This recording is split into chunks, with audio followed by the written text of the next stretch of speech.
You're listening to HowStreet.com radio, available online at TalkDigitalNetwork.com. Welcome to HowStreet.com radio, the online source for market opinions. Here is Jim Goddard. My guest is Chris Marchese, mining analyst for the Morgan Report, which you can find online at silver-investor.com. Welcome to the show, Chris.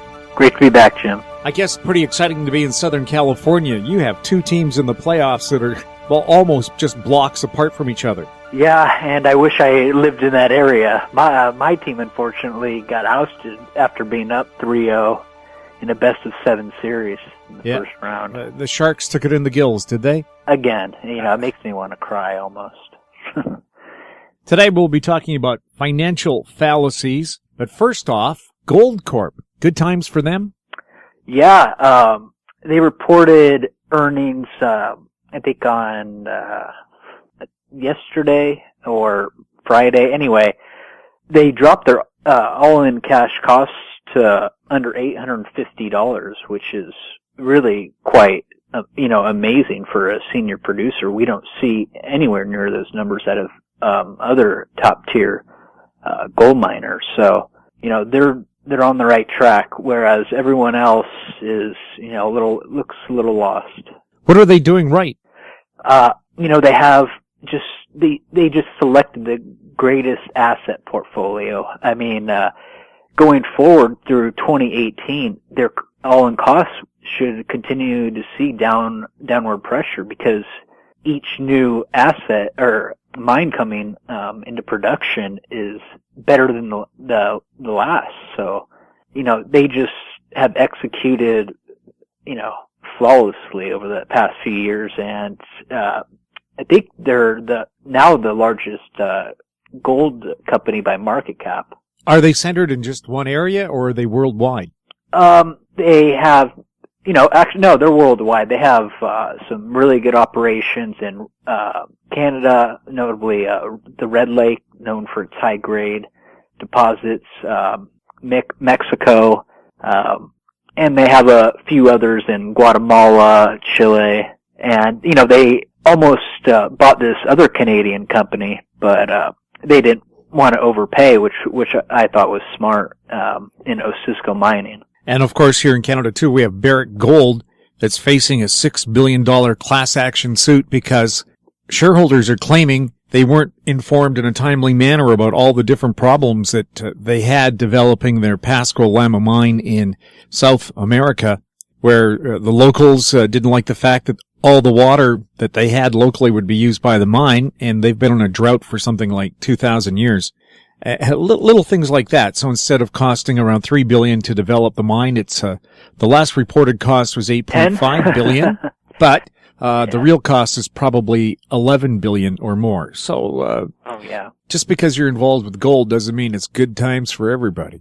Oh, I know. And the sad thing is, I've heard from inside sources that Barrick doesn't have ownership over the mineral rights to a lot of Pascua Lama. That is neither here nor there because, they have enough problems as it is right now. But if it turns out that's the case, they will get sued left and right. We talked about financial fallacies off the top of the show. What are some of the fallacies that you've been digging up? David Morgan and I are working on a new book on silver, but, we need to include some economics into it. And one part we feel is important is dispelling some of the popular economic fallacies, some of which we've discussed on the show. For example, why does anyone think the government should be involved in monetary matters whatsoever? Everything they touch turns to garbage. It's really pathetic in a way.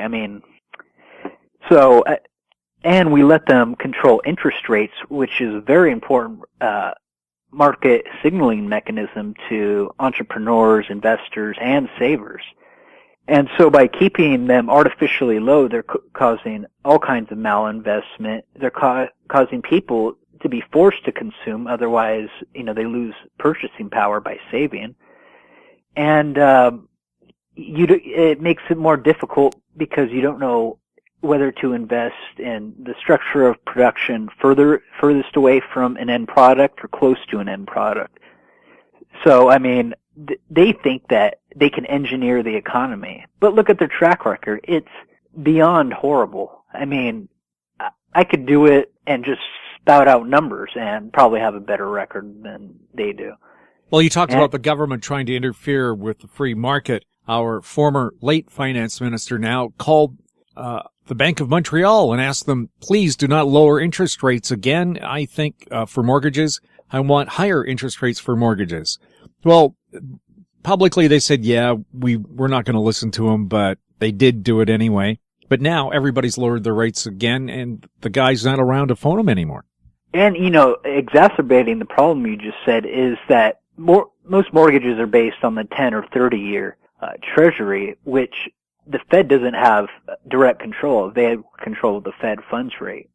So by, telling them to do that, if they raise rates, that might be viewed as rates will be then lower in the future and cause a decrease in the 10 or 30 year.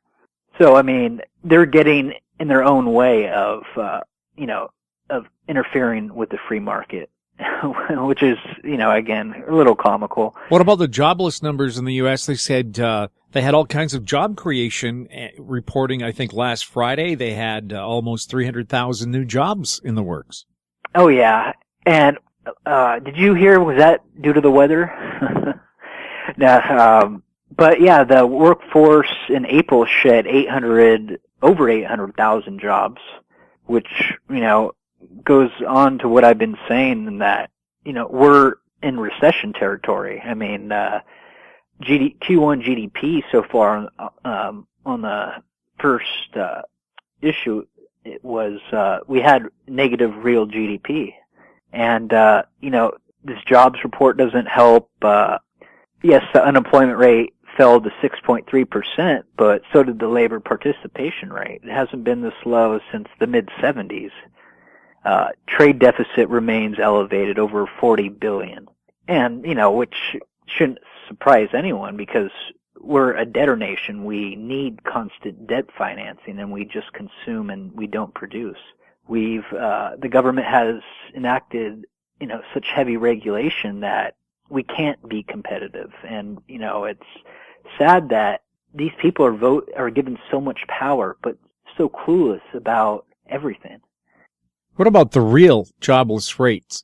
Because they don't count people who no longer collect employment insurance, somebody estimated it could be 10 times what the government has announced. Yeah, well, John Williams of Shadow Stats does how it was measured in the Reagan era, and he has it around 22%. And I think it's much closer to that than to the 6.3 BS number we're given. And, that's not including those forced to take part-time jobs or jobs they're overqualified for and such. So it doesn't measure, the qualitative aspect. Yeah, it used to be immigrant PhDs who were driving taxis. Now it's your domestic PhDs driving taxis. Yeah, really. And, it's sad that it's come to this. And, the U.S. really seems to be leading the way in terms of trying to not create jobs.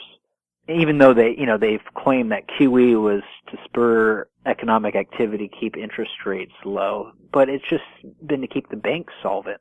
And, I don't think they're any more delevered as, was the popular term, in 2008, 2009. Anything else interesting you dug up while researching this book that you and Michael Morgan are working on? Yeah, there's quite a bit. We go back through the start of silver use as money, which predates gold a few hundred years back, 3200 BC. And, I'll definitely provide more updates as we put this together. The first draft should be done in a few weeks, and then 3 or 4 weeks of revisions, and then, it'll go to publication. Boy, is it easy writing a book, right? Oh, yeah. Thanks a lot for chatting with us, Chris. My pleasure. My guest has been Chris Marchese, mining analyst for the Morgan Report, which you can find online at silver-investor.com. You're listening to HowStreet.com radio. Find us on Twitter at TalkDigitalNet. You can forward comments to info@HowStreet.com. I'm Jim Goddard. Silver123.net is a silver saver program designed to be as simple as possible. For as little as $50 per month, you can set up and create an automatic cost average buying program that will get silver or gold sent to your door on a monthly basis. The first step to creating an account is easy. You will supply some basic information. Next, you will add a bank account from which you will schedule your purchases. Scheduling purchases makes saving easy. Silver Saver is customizable and allows you to control the amount and the date of purchase. Once you are signed up, you are then given your affiliate code. Now you can save in precious metals and also market this program. You can use email, web pages, and multiple forms of social media to share the Silver Saver program. Silver Saver will reward you generously with physical silver or gold whenever someone you refer becomes a saver. Silver Saver not only provides you with a share code, but also allows you to place your own banner ad on a website of your own. Silver Saver is one of the best ways to start saving and accumulating gold or silver, especially at these levels. Visit silver123.net and start saving today.